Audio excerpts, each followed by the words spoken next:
Bienvenidos a República Laica, una iniciativa de la Cátedra Extraordinaria Benito Juárez de la Universidad Nacional Autónoma de México y de TV UNAM, que tiene por finalidad reunir en 6 programas reflexiones en torno al concepto de la laicidad entendida como la separación entre el Estado y las iglesias, pero también entendida como un proyecto intelectual que tiene una agenda axiológica propia y su vinculación con otros conceptos claves para las democracias constitucionales. Pensaremos en la laicidad en otros países, pero sobre todo tendremos presente los retos, los desafíos, la importancia del Estado laico mexicano. En este primer programa analizaremos cuál es la vinculación que existe entre nuestro concepto principal y 2 conceptos claves en cualquier democracia constitucional: la libertad y la igualdad. Para ello hemos invitado a un conjunto de personalidades de lujo. Estarán con nosotros Alfonso Ruiz Miguel, Miguel Carbonell, Jorge Adame, José Woldenberg, Laura Saldivia, Rosa María Álvarez de Lara, Paulín Capdeville, Hermano Vitale y Luis Salazar Carrión. Todos ellos nos ayudarán a entender cuál es el concepto y el significado de la laicidad, cuáles son las libertades vinculadas con el mismo y cuál es la importancia de la agenda de igualdad en este tema. Estamos además en un recinto de lujo que será la sede de todos nuestros programas, este estupendo, hermoso, histórico, antiguo colegio de San Ildefonso. Quédese con nosotros que ya comenzamos en República Laica.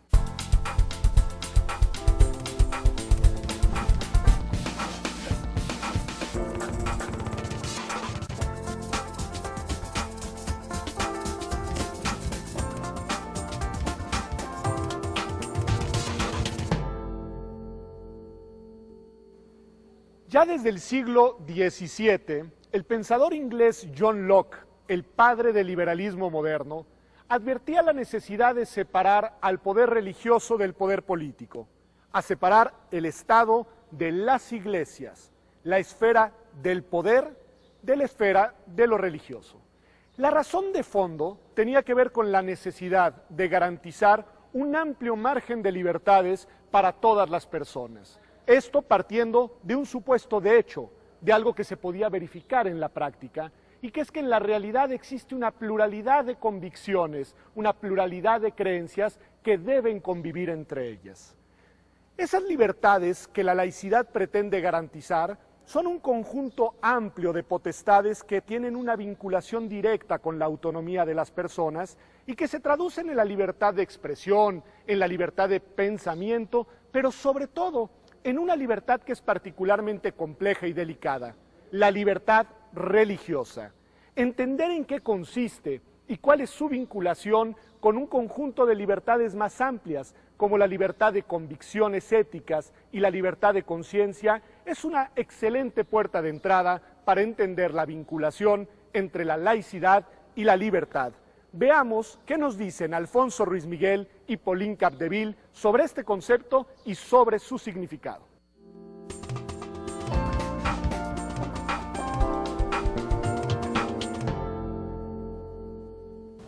La libertad religiosa no solo cubre, no solo comprende la posibilidad de tener esta o aquella religión, sino también, y esto es muy importante, la posibilidad de no tener una religión, la posibilidad de tener una actitud no religiosa, una actitud que puede ser agnóstica, que puede ser atea, o que puede ser una forma de religión que podríamos llamar atípica. La libertad de convicciones éticas permite subrayar la libertad de los ateos y de los agnósticos de no creer y de no practicar ninguna creencia o religión. La libertad de conciencia y la libertad de convicciones éticas comparten eso de que son libertades del foro interno de las personas, ¿no? En los 2 casos es la libertad de creer o de no creer, y se presenta como un espacio de libertad o de autonomía del individuo frente a la imposición de verdades dogmáticas que pueden provenir tanto de las instituciones religiosas o en algunos casos de los propios estados. Aprovechemos de las intervenciones de Alfonso Ruiz Miguel y Paulín Capdeville un elemento interesante. Si observamos bien lo que nos han dicho, la libertad religiosa no solamente tiene que ver con el derecho que tienen millones de personas de creer en un ser supremo, en una vida trascendente, en una religión y eventualmente en afiliarse a una iglesia determinada, obviamente practicando el culto que esa afiliación supone. No, en realidad la libertad religiosa también tiene una contracara, aquella que llamamos libertad de conciencia o de convicciones éticas y que permite también dar una base de reconocimiento, de legitimidad a la libertad de quienes no creen, de quienes son agnósticos o son ateos. Pues bien, la relación entre estas libertades es una relación compleja que tiene repercusiones en ámbitos prácticos. Pensemos, por ejemplo, estando en donde estamos, en el ámbito de la enseñanza, de la escuela. Pauline Capdeville nos ayuda a entender esta compleja relación y su traducción en algunos dilemas de la vida práctica. Escuchémosla.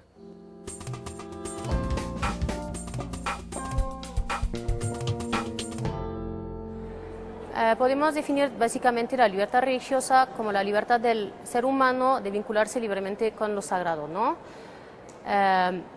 Esta libertad es muy importante, es que tiene una vertiente positiva y negativa. Por un lado, la libertad de creer y por el otro lado, la libertad de no creer. En este sentido, el Estado laico es el que justamente garantiza las condiciones de libertad para todos, ¿no? Tanto de los creyentes como de los no creyentes y de las minorías religiosas. En ese sentido, me parece que la escuela pública debe ser separada de todo dogma en especial para permitir tanto la libertad religiosa, es decir, la expresión de todos, pero también preservar la libertad de conciencia de todos los alumnos. La libertad religiosa es una noción más amplia que incluye también las libertades, digamos, materiales, ¿no? Como la libertad de culto, la libertad de enseñanza, la libertad de manifestaciones de las propias creencias. La libertad de convicciones éticas permite subrayar la libertad de los ateos y de los agnósticos de no creer y de no practicar ninguna creencia o religión. Si pensamos en la laicidad, resulta interesante pensar en dos tipos de sociedades y de Estado.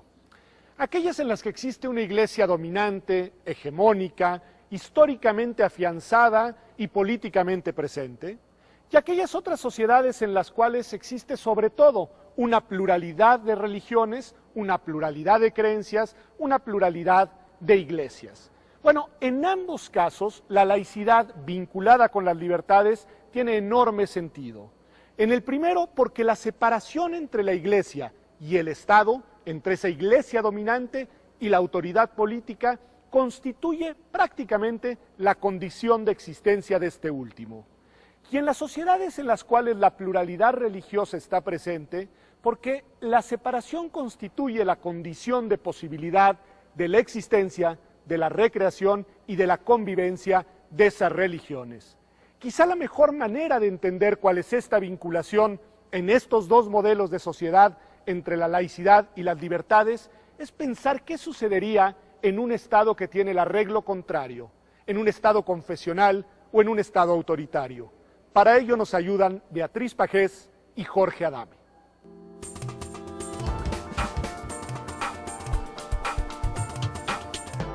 Dentro de un Estado confesional se coartan las libertades en todos los ámbitos de la vida. Un Estado laico que no respeta la libertad religiosa y la libertad de expresión es un Estado absolutista. La laicidad del Estado se justifica en la medida en que protege la libertad religiosa y la libertad de expresión de todos los ciudadanos. En efecto, si pensamos en los estados confesionales, que son la negación de la autonomía de las personas, y en los estados autoritarios, que son la negación de la democracia y de la libertad, encontraremos que en esos arreglos institucionales no existe la posibilidad de que las personas lleven a cabo una vida autónoma. Una vida autónoma en dos direcciones, entendida como la posibilidad de ejercer mi libertad en privado, pero también como la posibilidad de incidir en las decisiones de la colectividad en la que vivo. Luis Salazar nos ayuda a entender el significado de este tema y posteriormente Beatriz Pajés lo aterriza en un nicho temático particularmente controvertido y delicado, el de los derechos sexuales y reproductivos, sobre todo de las mujeres. Escuchémoslos.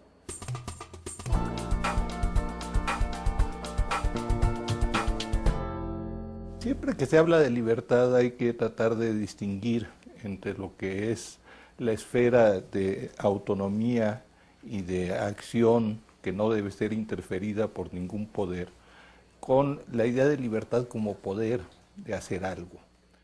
Yo creo que te plantearía la situación a la inversa, es decir, ¿qué sucede dentro de un estado confesional con la mujer? Dentro de un estado confesional, las libertades de las mujeres son totalmente perseguidas, sobre todo la libertad reproductiva, la libertad sexual, por ejemplo, incluso su libertad cotidiana. Libertad religiosa, libertad de conciencia, libertad de pensamiento, libertad de expresión, autonomía, ¿de quién son? Esta es una pregunta fundamental cuando hablamos de este tema. ¿Pertenecen a las personas, solamente a nosotros los individuos, o pertenecen también a las organizaciones religiosas, a las iglesias? El pensamiento liberal, el pensamiento ilustrado, ha sostenido con insistencia que estos derechos, por ser derechos fundamentales, son exclusivamente de nosotros, de los individuos, de los hombres y de las mujeres, como Beatriz Pajés bien advierte. Pero hay quien piensa que no, que en realidad se trata de derechos que también pertenecen a las organizaciones religiosas. La tensión entre estas visiones es en verdad importante, porque de ella depende la manera en la que se configurarán las relaciones en las normas entre la libertad, la laicidad y los estados democráticos. Escuchemos a Luis Salazar Carrión, quien piensa, como de hecho yo también lo hago, que en realidad las iglesias son poderes y por lo mismo no deben ser titulares de libertades.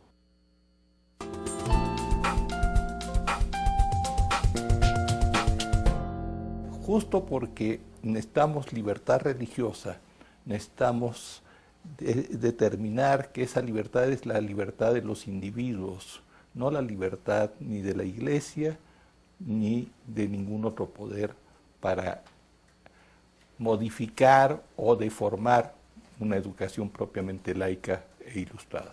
Yo tengo la impresión de que los promotores de una visión antilaica, siempre que hablan de libertad religiosa, hablan no de la libertad de los fieles, no de la libertad de los ciudadanos, hablan del poder de la iglesia para intervenir en la educación pública, o hablan del poder de los padres para forzar una educación religiosa en la escuela pública. Luis Salazar Carrión nos ha conducido a uno de los temas más polémicos, delicados y controvertidos cuando se analiza el tema del Estado laico, el de la educación. Un tema al que incluso le dedicaremos un programa entero de nuestra serie por su relevancia y por su significado. Cuando hablamos de la educación y la laicidad, emerge también el asunto de los límites a la libertad. ¿Cuándo y cuáles son los límites legítimos al ejercicio de nuestras libertades? El pensamiento liberal, incluso en su versión más clásica, ha reconocido que estos límites se encuentran en los derechos de las demás personas. Mi libertad termina en donde empieza la del otro, es la famosa frase que todos conocemos. Pero algunas personas también consideran que existen otros bienes socialmente valiosos que por su contenido también pueden oponerse, entrar en tensión e imponer límites a las libertades. Existe una controversia sobre cuáles son estos bienes valiosos y tiene que ver esto con cómo consideramos al Estado laico y cuáles son los valores que consideramos importantes en nuestra comunidad. Escuchemos lo que nos dicen Rosa María Álvarez de Lara y Jorge Adame sobre este importante tema, los límites a las libertades en un Estado laico.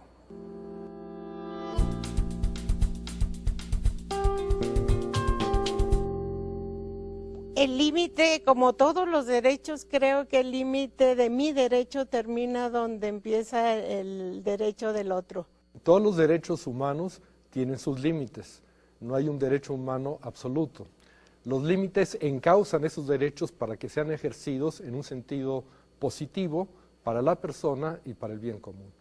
El derecho de libertad religiosa, en el sentido del derecho de elegir una religión, es un derecho que no tiene restricción, porque afecta básicamente la vida interior de las personas.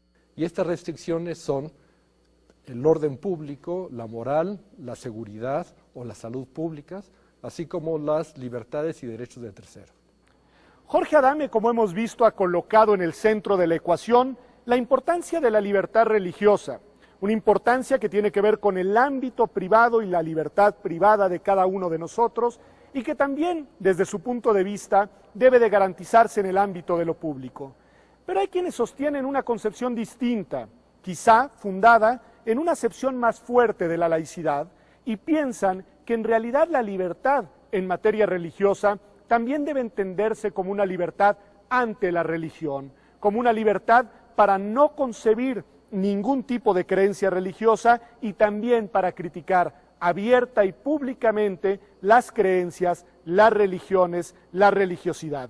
Ese es el caso de Hermano Vitale, quien nos ofrece una serie de reflexiones sobre este otro ángulo en el cual tiene mucho sentido pensar sobre la vinculación entre la laicidad y la libertad ante las religiones.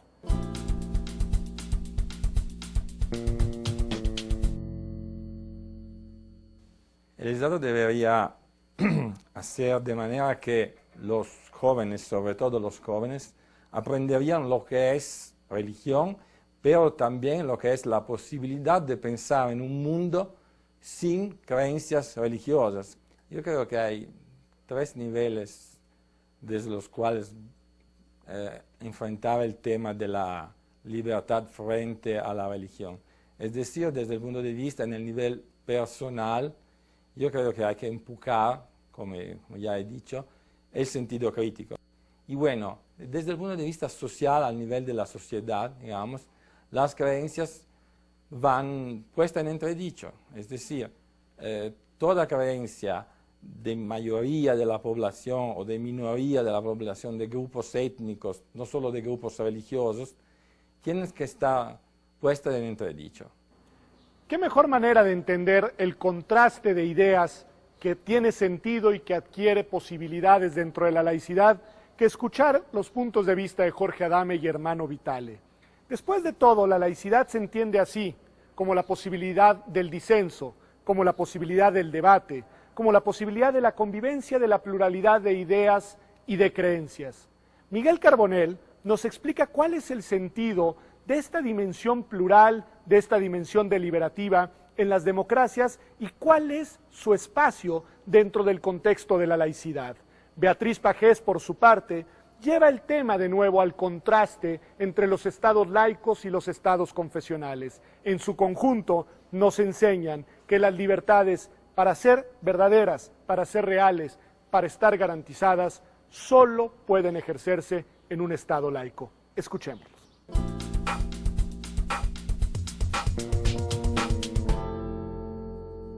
Yo no estaría nunca por censurar por tipo de sujeto. Puede haber temas que nos simpaticen más o menos, enfoques que nos parezcan más o menos adecuados, pero yo no sería de la idea de decir, estos señores no pueden opinar sobre esto. Me parece que opinen, si discrepamos de ellos, pues daremos las razones opuestas y construiremos entre todos la esfera pública deliberativa. ¿Por qué? Porque dentro de un Estado confesional predomina sin duda el dogma, las verdades absolutas que se te imponen en todos los terrenos, no solamente dentro del ámbito de la sexualidad, sino dentro de la libertad de creencias, de las libertades de pensamiento, dentro de la libertad en materia educativa, de tal manera que, bueno, implica coartar y convertir a los seres humanos en una especie de esclavos y en una especie de rehenes también de la propia religión.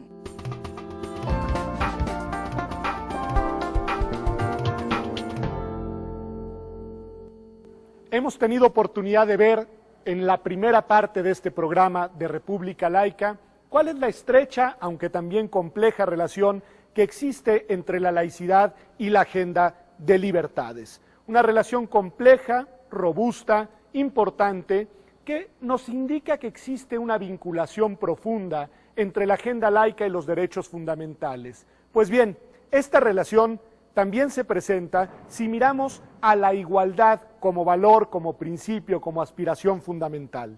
Lo que sucede es que en nuestras sociedades complejas existen una diversidad de creencias que deben coexistir entre ellas. Esta pluralidad, su legitimidad, son condición necesaria para la convivencia pacífica. El reconocimiento que merecemos cada una de nosotras, cada uno de nosotros, sin importar la creencia, la religión que profesamos, constituye una condición necesaria para que las sociedades democráticas coexistan de manera pacífica. En ese sentido, la vinculación entre la laicidad y la igualdad pasa por un derecho fundamental, fundamentalísimo se me antoja decir, el derecho a la no discriminación. Ninguno de nosotros, ninguna de nosotras debe recibir un trato diferenciado, debe de ser menospreciado, debe de ser precisamente discriminado por creer o no creer en religión alguna. A eso nos ayudarán nuestros invitados en este bloque, a entender cuál es esta vinculación entre la igualdad y la libertad. Escuchemos primero a Alfonso Ruiz Miguel y a José Woldenberg. La laicidad en realidad es un principio que lo que propone es la posibilidad de que todas las creencias religiosas, o mejor dicho, todas las creencias en materia religiosa, puedan expresarse con libertad y con igualdad. Pues bien, la laicidad yo creo que es la posición de respeto. Yo creo que está en el propio horizonte de conveniencia de las propias iglesias. Creo que solamente desde el laicismo es que se logra esa convivencia armónica entre diferentes credos, que solamente es el laicismo el que garantiza precisamente esa coexistencia entre los diferentes credos. Y creo que como está en la Constitución, pues se entiende que el asunto de la fe es un asunto en lo fundamental privado. A la base de esta coexistencia entre creencias distintas, entre pluralidad de concepciones, existe una fórmula que implica una tensión casi irresoluble. Por un lado, existe la necesidad de reconocer la diversidad también de culturas e incluso de concepciones sobre lo que es y significa la laicidad, y por el otro, existe la necesidad de encontrar aquellos elementos y principios que deben de ser universalizables, aquellos que valen en todas las sociedades y que permiten hacer del proyecto laico un proyecto que sustente a las democracias constitucionales. Norberto Bobbio decía que la laicidad no es una cultura, sino la condición que hace posible la convivencia de todas las culturas. Eso es lo que Laura Saldivia nos explicará en unos momentos. Y después, Jorge Adame recuperará la tesis de la universalidad que reside en el reconocimiento del valor de la autonomía y para algunos de la dignidad de todas las personas independientemente de la sociedad en la que vivan. Escuchémoslos.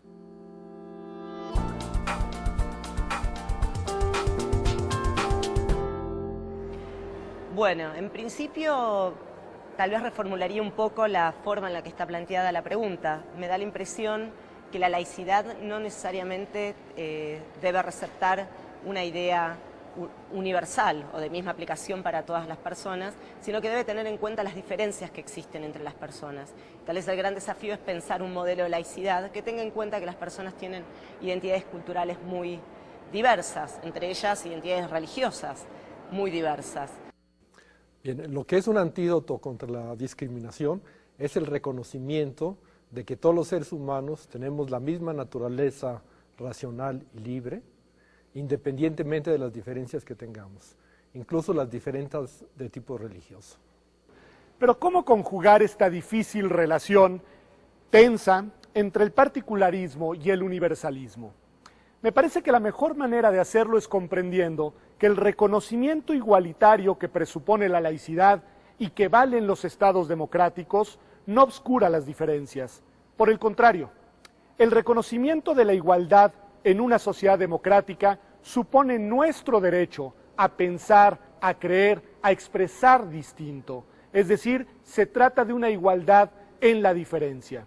Alfonso Ruiz Miguel, José Woldenberg y Laura Saldivia nos ayudan a comprender cuál es la difícil relación, pero fundamental en una democracia, entre el reconocimiento de nuestra igual dignidad a pensar distinto, la necesidad de garantizar que las sociedades no homogeneicen el pensamiento y sobre todo la necesidad de garantizar que cada una de nosotros, cada uno de nosotros puede ejercer su vida en plena autonomía, en particular en un campo sentido, el de los derechos sexuales y reproductivos. Escuchémoslos.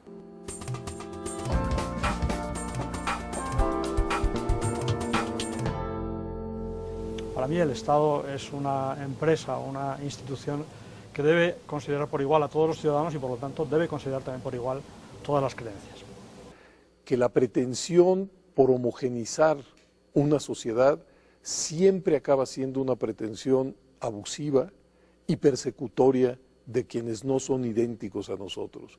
Otra forma en la que esto puede ocasionar alguna violación concreta al derecho a la igualdad tiene que ver con que los postulados, las creencias de la religión católica, en muchos casos es contradictorio con la protección de los derechos de ciertos grupos que se encuentran en situación desaventajada. Un caso bien concreto para poder situarlo se refiere a la protección de los derechos de las minorías sexuales. Es conocido que la doctrina católica no tiene una postura muy benéfica respecto de estas personas, las personas homosexuales, las personas transexuales, las personas transgénero en general, las personas lesbianas, y con sus discursos, que uno podría denominarlos de tinte excluyente, contribuyen a hacer aún más larga la lucha en pos de conseguir la protección especial del derecho a la igualdad que les corresponde a estos grupos que se encuentran en situación de vulnerabilidad. El tema de los derechos sexuales y reproductivos, y en particular de los grupos de personas que han sido objeto de discriminaciones históricas, nos permite colocar en el centro de la ecuación cuál es la vinculación específica que existe entre la igualdad y la laicidad y el Estado laico como arreglo institucional. Entre otras razones, porque nos indica que los estados democráticos, fundados en el principio de la laicidad, tienen una doble obligación vinculada con la agenda de la igualdad. Por un lado, deben garantizarnos que no será el Estado mismo, que no será el poder político, que no será el gobierno quien generará discriminaciones directas. Y por el otro, debe de garantizarnos que el Estado generará las condiciones sociales que permitirán a las personas vivir legítimamente sus diferencias, pero también obtener el reconocimiento que merecen sin importar cuáles son sus creencias, sus ideas, sus orientaciones o sus preferencias. Alfonso Ruiz Miguel, Rosita Álvarez de Lara y Miguel Carbonell nos ayudan a entender cuáles son las relaciones que existen entre el diseño institucional de un Estado laico, pero también entre la dimensión social y la agenda de la laicidad y la igualdad. Escuchémoslos, porque veremos que no basta con un arreglo institucional que garantice la separación entre el Estado y las iglesias, sino también es necesaria una cultura que genere condiciones no discriminatorias en materia de creencias.